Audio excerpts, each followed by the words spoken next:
Hi ಸ್ನೇಹಿತರೆ, ಶಾನ್ baby foods ಚಾನಲ್ಗೆ ಸ್ವಾಗತ.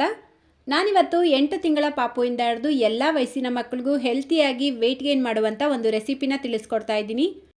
ಈ ರೆಸಿಪಿನ ನೀವು ವಾರದಲ್ಲಿ 2 ದಿನ ಮಾಡಿ ತಿನ್ಸಿದ್ರೆ ಸಾಕು. ಇದನ್ನು ಮಾಡಿ ತಿನ್ಸೋದ್ರಿಂದ ಮಕ್ಕಳ ತೂಕ ಹೆಚ್ಚಾಗೋದ್ರ ಜೊತೆಗೆ ಅವರ ಬೋನ್ಸ್ ಕೂಡ ಸ್ಟ್ರಾಂಗ್ ಆಗುತ್ತೆ. ಸೊ ಬನ್ನಿ ಯಾವ ರೀತಿ ಮಾಡೋದು ಅಂತ ನೋಡೋಣ. ಮೊದಲು ನಾನಿಲ್ಲಿ 2 ಟೇಬಲ್ ಸ್ಪೂನ್ ಉದ್ದಿನಬೇಳೆ, 2 ಟೇಬಲ್ ಸ್ಪೂನ್ ಅಕ್ಕಿ ಸೇರಿಸ್ಕೊಳ್ತಾ ಇದ್ದೀನಿ. ಇದರ ಜೊತೆಗೇನೆ 2 ಗೋಡಂಬಿನೂ ಸೇರಿಸ್ಬಿಟ್ಟು ಸ್ವಲ್ಪ ನೀರು ಹಾಕಿ ಇದನ್ನು ಚೆನ್ನಾಗಿ ತೊಳೆದು ಮತ್ತೆ ನೀರು ಹಾಕಿ ಅರ್ಧ ಗಂಟೆ ನೆನೆಸಿಡಬೇಕು. ಉದ್ದಿನ ಬೇಳೆಯಲ್ಲಿ ತುಂಬ ಪ್ರೋಟೀನ್ ಇರೋದ್ರಿಂದ ಮಕ್ಕಳಿಗೆ ಇದು ತುಂಬಾ ಒಳ್ಳೆಯದು. ನೋಡಿ, ಕರೆಕ್ಟಾಗಿ ಅರ್ಧ ಗಂಟೆ ಆಗಿದೆ. ನಾವು ನೆನೆಸಿಟ್ಟಿರುವಂಥ ಉದ್ದಿನ ಬೇಳೆ ಚೆನ್ನಾಗಿ ನೆಂದಿರುತ್ತೆ. ಈಗ ಈ ರೀತಿ ಒಂದು ಪ್ರೆಷರ್ ಕುಕ್ಕರ್ ತಗೊಂಡು ನಾವು ನೆನೆಸಿಟ್ಟಿರುವಂಥ ಅಕ್ಕಿ, ಉದ್ದಿನಬೇಳೆ, ಗೋಡಂಬಿನ ನೀರಿನ ಸಮೇತ ಸೇರಿಸ್ಕೊಳ್ಬೇಕು. ನಂತರ ಮತ್ತೆ ಅರ್ಧ ಕಪ್ ನೀರು ಸೇರಿಸ್ಬಿಟ್ಟು ಅರ್ಧ ಆಲೂಗಡ್ಡೆ ಮತ್ತು ಅರ್ಧ ಕ್ಯಾರೆಟ್ ಸೇರಿಸ್ಕೊಳ್ಳಿ.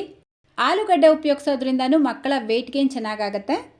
2 ಎಸಳು ಬೆಳ್ಳುಳ್ಳಿ, 1 ಚಿಟಿಕೆ ಕಾಳುಮೆಣಸಿನ ಪುಡಿ, 1 ಚಿಟಿಕೆ ಜೀರಿಗೆ ಪುಡಿ, 1 ಚಿಟಿಕೆ ಉಪ್ಪು, 1 ಚಿಟಿಕೆ ಅರಿಶಿನ ಸೇರಿಸ್ಬಿಟ್ಟು ಇದೆಲ್ಲವನ್ನು ಚೆನ್ನಾಗಿ ಮಿಕ್ಸ್ ಮಾಡಿ ಲಿಡ್ನ ಕ್ಲೋಸ್ ಮಾಡಿಬಿಟ್ಟು ಮೀಡಿಯಮ್ ಫ್ಲೇಮಲ್ಲೇ 4 ರಿಂದ 5 ವಿಷಲ್ ಕೂಗಿಸ್ಕೊಳ್ಬೇಕು. ಆವಾಗಲೇ ಉದ್ದಿನಬೇಳೆನೂ ಚೆನ್ನಾಗಿ ಬೆಂದಿರುತ್ತೆ.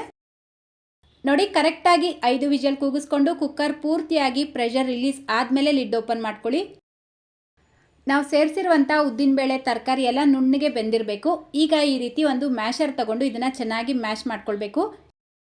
8 ತಿಂಗಳ ಮೇಲ್ಪಟ್ಟ ಪಾಪುಗೆ ತಿನ್ನಿಸ್ತೀರಾ ಅಂದರೆ ಈ ರೀತಿ ಮ್ಯಾಶ್ ಮಾಡಿ ತಿನ್ನಿಸೋದು ಒಳ್ಳೆಯದು. ಅವ್ರಿಗೂ ಅಭ್ಯಾಸ ಆಗುತ್ತೆ.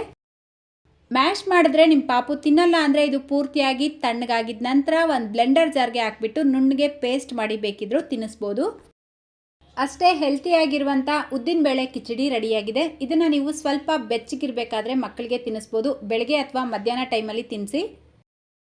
ಸೊ ಇವತ್ತಿನ ಈ ರೆಸಿಪಿ ನಿಮ್ಗೆ ಇಷ್ಟ ಆಗಿದ್ರೆ ಪ್ಲೀಸ್ ಈ ವಿಡಿಯೋಗೊಂದು ಲೈಕ್ ಮಾಡಿ, ನಿಮ್ಮ ಫ್ರೆಂಡ್ಸ್ ಮತ್ತು ಫ್ಯಾಮಿಲಿಯವ್ರ ಜೊತೆಗೂ ಈ ವಿಡಿಯೋನ ಶೇರ್ ಮಾಡ್ಕೊಳ್ಳಿ ಅಂತ ಹೇಳ್ತಾ ಇದೇ ರೀತಿ ಮತ್ತೊಂದು ರೆಸಿಪಿಯೊಂದಿಗೆ ಸಿಗೋಣ. Thank you.